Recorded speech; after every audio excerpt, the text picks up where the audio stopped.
if you think about it, surgery is kind of insane. Hey there, stranger. Some other strangers told me you're pretty smart, so go ahead and cut me open with all the knives you have. I'll go to sleep while you do it. Here's all the money I will ever make. But actually, it's even weirder than that.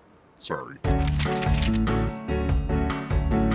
If your heart stops beating, We'll say, well, he's dead in seconds, so no point in being delicate, and then we'll have no problem ripping your ribs open with a claw hammer if we have to. We know that either your heart sac is full of blood, or your heart has a, God-shaped hole in it. If it's the heart sac, we'll gash it open with a pair of scissors. If it's a hole, we'll plug it with our finger and then run alongside you to the operating room. Or just staple it back together.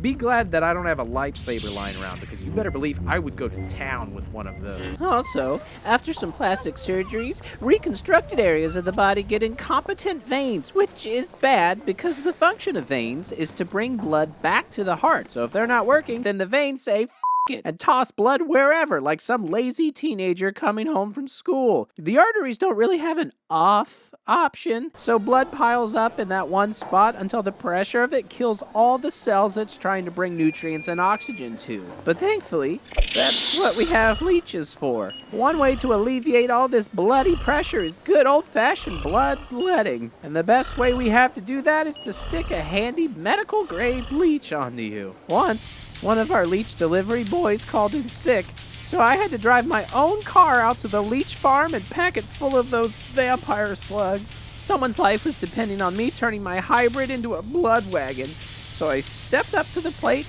and took several pounds of leeches for the team. I will never sleep again. A couple hundred years ago, administering anesthetics was just a polite way of saying getting patients so hammered they didn't care if we cut parts of them off. Oh, cool. And also, oh no. But these days, we can actually erase your damned memory like the Men in Black. One time in the ER, we had a guy with a bullet hole in his chest who lost his vitals. That's a polite way of saying he died. So we immediately went full Mortal Kombat, ripping his chest open and messing with his heart until, hey, we brought him back to life. Unfortunately, we brought him a little too back to life, and he opened his eyes to see a resident elbow deep in his organs. Dude? We gave him a shot of Versed and Propofol, and he immediately forgot it ever happened. And it's not that uncommon. A lot of surgeries need the patient awake and following orders during the procedure, but we still don't want them to remember any of it because, would you want to remember it? No, I would not.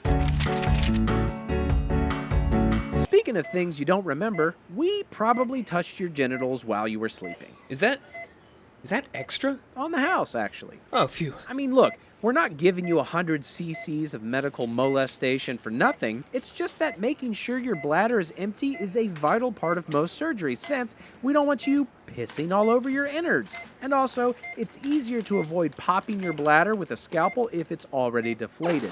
We generally stick a Foley catheter right in where stuff's supposed to come out, and once we're done removing whatever piece of you we deem necessary, we pull it back out, and you never know the difference. Why has nobody ever told me this? No time.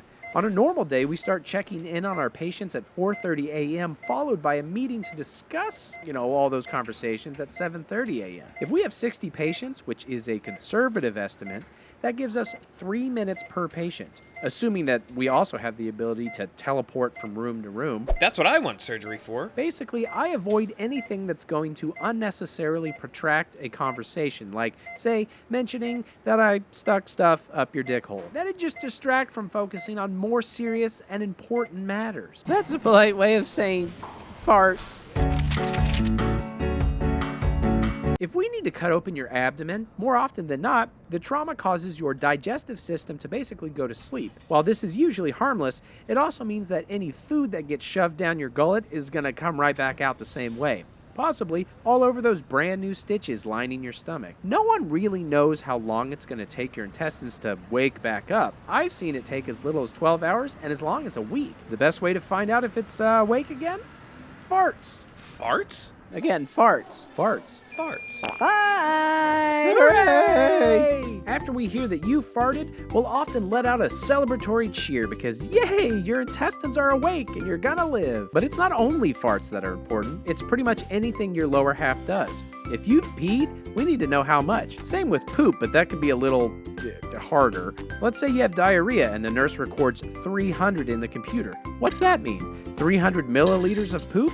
They crap their brains out 300 times on the toilet? The shit they took was so bulky it could have been cast in the movie 300? We can't know. And that's why we have to ask about your poop. I guess my poop is okay. Yay! Oh my God!